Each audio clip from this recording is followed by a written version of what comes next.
पंजाब केसरी में आप सबका स्वागत है। मैं हूं चंद्रशेखर धरनी। नशे के खिलाफ आज से 5-6 साल पहले मुहिम शुरू करने वाली आयन फाउंडेशन, जिनकी सामाजिक भागीदारी जो है उसको लेकर कहीं ना कहीं बहुत ज़्यादा सक्रियता देखी गई। इसके अलावा अगर कहा जाए, इसके जो अध्यक्ष हैं करण प्रताप सिंह, वो आज चंडीगढ़ के अंदर मौजूद है और हमारे साथ हैं इस वक्त। करण प्रताप सिंह जो युवा मोर्चा के प्रदेश कार्यकारिणी के सदस्य भी हैं, एबीवीपी से भी इनका संबंध रहा है।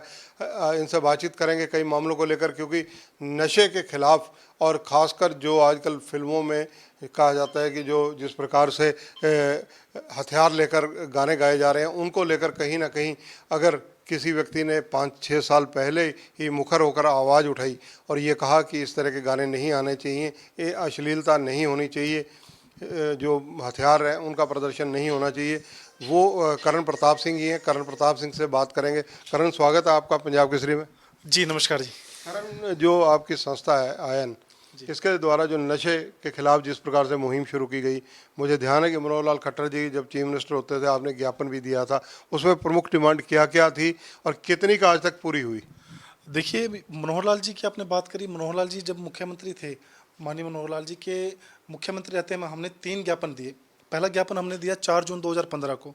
उसमें हमने कहा साफ तौर पर कि हरियाणा के अंदर जो एसटीएफ काम कर रही है, स्पेशल टास्क फोर्स, उसको फुली अथॉरिटी दी जाए कि वो बिना किसी परमिशन के रेड कर सके, ताकि नशे के जो व्यापारी हैं, वो छोटे छोटे खुर्दों की कार्रवाई की बात हमने नहीं करी। हमने कहा कि जो नशे के बड़े मगरमच्छ हैं, जो व्यापार करते हैं, उनकी रीढ़ तोड़ने के लिए आप काम करें और बिना परमिशन इनको रेड डालने की परमिट दी जाए। ये ज्ञापन हमने सबसे पहले 4 जून 2015 को दिया। दूसरा ज्ञापन मैंने मनोहर लाल जी को 2019 में इंद्रधनुष स्टेडियम में दिया था, कोरोना काल के दौरान। उन्होंने एक समिट बुलाया था नशे के ऊपर चोट करने के लिए, और हम बहुत आभारी हैं आदरणीय मनोहर लाल जी के कि उन्होंने इतना बड़ा कार्यक्रम चलाया, नशे के ऊपर मुहिम चलाई। क्योंकि आप देखेंगे कि पंजाब की हम बात करते हैं, हमसे सटा हुआ इलाका है। पंजाब की आज हालत देखिए। आज से 25 साल पहले इसकी शुरुआत हम करते हैं कि भारत की 4 लड़ाइयाँ पाकिस्तान से हम लोग जीते हैं, युद्ध जीते हैं। 1948, 1965, 1971 और 1999। इन 4 लड़ाइयों में जो बुरी तरह शिकस्त पाकिस्तान को मिली, उसका बदला उन्होंने अंदाज़ा लगाया कि हम सीधे सीधे युद्ध में भारत से कभी जीत नहीं पाएंगे। तो उन्होंने कहा कि भारत की इंटरनल ताकत क्या है, भारत की सबसे बड़ी शक्ति क्या है। तो उन्हें जानकारी मिली कि भारत सबसे बड़ा युवा तबका वाला देश है। और आज जो भारत की सबसे बड़ी ताकत हम कहते हैं कि युवाओं की है, वही आज हमारी आने वाले 10 सालों के अंदर, मैं कहता हूँ धरणी जी, वो सबसे बड़ी कमजोरी बन सकती है अगर हम इस तरफ ध्यान ना दे। तो ये तो हम शुक्रगुजार हैं भारतीय जनता पार्टी के, मनोहर लाल जी के, नायब सिंह सैनी जी के और पूरी की पूरी हमारी कैबिनेट के, जिन्होंने युवाओं के इस विषय को संगीनता से लेकर के इसके ऊपर गंभीरता दिखाते हुए कार्रवाई की। और नायब सिंह सैनी जी का आभार व्यक्त करते हैं कि हमने विधानसभा के अंदर एक डंकी रूट पे जो युवाओं की दलाली होती है, मैन पावर को भेजा जाता है हमारे देश की, उसको वो उसके ऊपर कार्रवाई करने के लिए बिल पेश किया गया। दूसरी लिए हम इसलिए धन्यवाद करते हैं कि हमारी सरकार ने, जो मैंने लिख करके दिया था 2019 में ज्ञापन, कि भड़काऊ गाने के ऊपर कटिंग हो, ताकि एक के ऊपर कटिंग होगी तो 4-5 को तो वैसी आँख हो जाती है। तीसरी सबसे बड़ी बात इसमें निकल करके आती है कि हमें भड़काऊ गाने को कटिंग करने के साथ साथ जो अच्छे कलाकार हैं, लोक कलाकार हैं, मैं नाम लेता हूँ बिंदर दनोदा जैसे कलाकारों का, मैं नाम लेता हूँ हमारे और भी हमारे ऐसे ऐसे साथी हैं जिन्होंने इस अभियान में जुड़ करके अपने आप को निखारने का काम किया, और शुक्रगुजार हैं कि सरकार ने बहुत जल्द इसके ऊपर कार्रवाई करने का काम किया। आपने गन कल्चर के खिलाफ भी मुहिम चलाई थी। मैंने कहा कि 2019 में जब ज्ञापन दिया, ये ज्ञापन के अंदर हमने लिखित तौर पे दे रखा है कि अच्छे कलाकारों को प्रमोट किया जाए, एक राज्य पुरस्कार बना करके कलाकारों को दिया जाए। कम से कम 1 साल के लिए एक राज्य पुरस्कार जब किसी कलाकार को मिलेगा, और कलाकारों में अपना मोटिवेशन की भावना जागृत होगी। और ऐसे में आप देखेंगे कि निश्चित तौर पे आने वाले समय के अंदर जब ये भड़काऊ गाने बैन होंगे, तो हम पंजाब की तर्ज पे ना चल करके एक समृद्ध प्रदेश के तौर पे हम अपने आप को स्थापित करने का काम करें। क्योंकि जो युवा है वो हमारे राष्ट्र की धरोहर है, और इसके ऊपर बच्चे के पैदा होने से लेकर के और यंगर एज तक लाखों करोड़ों रुपए सरकार खर्चा करती है।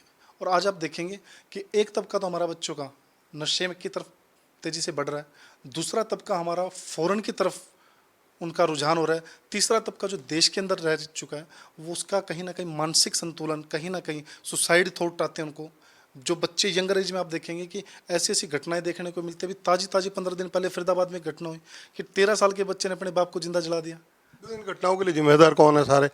इन घटनाओं के लिए देखिए, मैं हमेशा हर एक मंच के माध्यम से, हर एक आप जैसे चैनल के पत्रकार बंधुओं से मैं बात रखता हूं कि जो संस्कार है वही आपराधिक घटनाओं को रोक सकते हैं, सरकार नहीं। सरकार तो आपराधिक घटना के घटित होने के बाद कार्रवाई कर सकती है।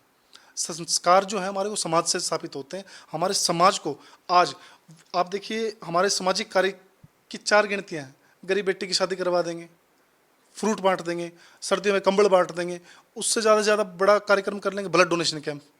ये काम अच्छे हैं, समाज में होने चाहिए, लेकिन आज रूट लेवल पर जा कर के यूथ के लिए काम करने की ज़रूरत है। उसमें हमने रिसर्च की बहुत बड़ी हमारी टीम ने, और उस रिसर्च के अंदर निकल कर के आया कि युवाओं के इम्पैक्ट जो दिमाग पे डाल रहे हैं वो भड़काऊ गाने डाल रहे हैं। फॉरेन के अंदर जो बैठे लोग हैं वो किसी न किसी तरीके से हमारे युवाओं को आकर्षित कर रहे हैं। शॉर्टकट का रास्ता जो युवा आज अपना रहा है उसके ऊपर सरकार को तेज़ी से कार्रवाई करने की ज़रूरत है। और निश्चित तौर पे भारतीय जनता पार्टी एकमात्र ऐसी पार्टी है जिसने जो कहा वो किया का नारा साकार किया है, और युवाओं के लिए गंभीरता से सभी विषयों के ऊपर पकड़ बना करके सरकार काम कर रही है। आयन फाउंडेशन बेसिकली जो है, इसका आने वाले दिनों में एजेंडा क्या रहेगा? आज का आपका कार्यक्रम है नशे के खिलाफ है, इसके बाद आगामी रणनीति क्या रहने वाली है? नशे के खिलाफ हमने इसकी शुरुआत की थी। आयन की फुल फॉर्म है association of youth against narcotic. नशे के खिलाफ युवाओं का एक संगठन है, इसमें ग्रुप ऑफ वॉलंटियर्स भी हैं। और सबसे बड़ी बात हम कहते हैं कि युवाओं के लेकर के जो भी हमारी मेन ज़रूरत की चीज़ें होंगी, चाहे स्किल डेवलपमेंट के लिए सेंटर खोलने की बात होगी, उसमें आयन फाउंडेशन नंबर 1 पे दिखाई देगी। चाहे युवाओं को कॉलेज के अंदर जाकर के, अभी हरियाणा के अंदर एक कार्यक्रम मैंने चलाया हुआ है, सक्षम युवा देश की रीढ़। युवाओं की बात करते हैं, सबसे बड़ी आबादी युवाओं की है, मगर सक्षम युवा, इस पर आपको गौर करना पड़ेगा, क्योंकि बिलो पॉवर्टी लाइन युवा वो तो अपना रोजगार की रोज़मर्रा की ज़िंदगी में उलझा हुआ बेचारा। मगर जो सक्षम युवा है, आप और हमारे जैसा एक युवा जो देश के लिए वाकई में अपने पॉकेट से, अपने परिवार की बैकग्राउंड की वजह से देश के लिए अगर कुछ कर सके, तो निश्चित तौर पे उसको चाहे 1 मिनट, चाहे 1 घंटा, चाहे 1 महीना, चाहे 1 दिन, उसको निकालना ही चाहिए। और दूसरी बात, जो सक्षम युवा है वही देश की राष्ट्रवाद की जड़ों को मजबूती से लेकर के आगे बढ़ सकता है। धन्यवाद। तो ये है करण प्रताप सिंह। देखिए, नशे के खिलाफ इनकी मुहिम लगातार जारी रहेगी। इसी के खिलाफ एक ज़बरदस्त प्लेटफॉर्म इन्होंने फाउंडेशन के माध्यम से बना रखा है, और इसके अलावा जो भड़काऊ गाने हैं इसके ऊपर लगे प्रतिबंध की जहाँ ये तारीफ़ कर रहे हैं कि अच्छा कदम उठाया गया है। दूसरी तरफ इनका कहना है कि इनकी संस्था के द्वारा ये कदम 5 साल पहले उठाए जाने की वकालत की गई थी, मांग की गई थी। सरकार ने नशे के खिलाफ काफ़ी मुहिम चलाई है, सरकार के भी ये कृतज्ञ नज़र आ रहे हैं। कैमरामैन संजय सिंह के साथ चंद्रशेखर धरनी, पंजाब केसरी टीवी, पंचकुला। हमसे जुड़े रहने के लिए हमारे YouTube चैनल को सब्सक्राइब करें और नई वीडियो की नोटिफिकेशन के लिए बेल आइकॉन को दबाएं। अगर आप ये वीडियो Facebook पर देख रहे हैं तो लाइक जरूर करें और ज्यादा से ज्यादा शेयर करें। धन्यवाद।